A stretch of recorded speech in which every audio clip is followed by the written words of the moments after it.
नमस्ते, मी दिव्य क्रांती मराठी साप्ताहिक पेपरचे संपादक विजय काका कुलकर्णी बोलत आहे. यशवंतनगर हद्दीतील सुमित्रानगर येथे मागील 4 महिन्यापासून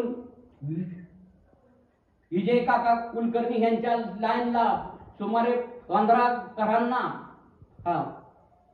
पाणी पुरवठा होत नाही याची तक्रार आम्ही यशवंतनगर ग्राम पंचायतचे ग्रामसेवकाकडे केली आणि ग्राम पंचायतचे मागील 4 दिवसात कर्मचारी आले आणि यांनी त्याची पाहणी केली की त्यांनी आम्हाला सांगितले की अकलूज नगर परिषदेमधून यशवंतनगर ग्राम पंचायतला पाणी विकत घेतले जात आहे आणि अकलूज नगर परिषदेचे पाणी सोडणारे कर्मचारी होनमने आणि लोखंडे ही दोघं कमीत गाभानी पाण्याचा कॉक सोडत आहेत. त्याच्यामुळे सुमित्रा नगर येथील विजय काका कुलकर्णी यांच्या लाईनला पाणी मिळत नाही. पाण्यासाठी जनता येथील अतिशय हैराण झालेले आहेत. येण्याकरता पाणी विकत, आंघोळी करता पाणी विकत, हे ते सर्व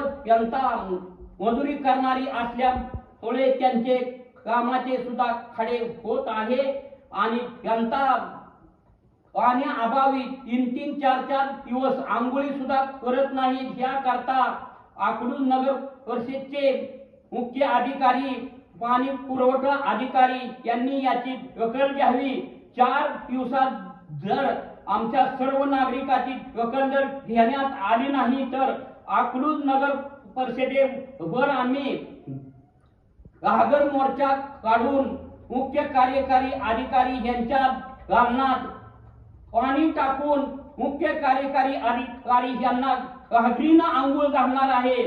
तरी याची दखल लवकरात लवकर अकलूज नगर परिषदेचे मुख्य अधिकारी यांनी घ्यावी. कुठून आणताय पाणी तुम्ही? कोपऱ्यावर पाणी सुटत नाही का तुमच्याकडे? पाणी 8 दिवस झालं पाणी. आता मोटर लावलं त्यावर गेली पाणी. किती दिवस आहे पाणी सुटत नाही त्याला? 8 दिवस झालं कंप्लीट. ही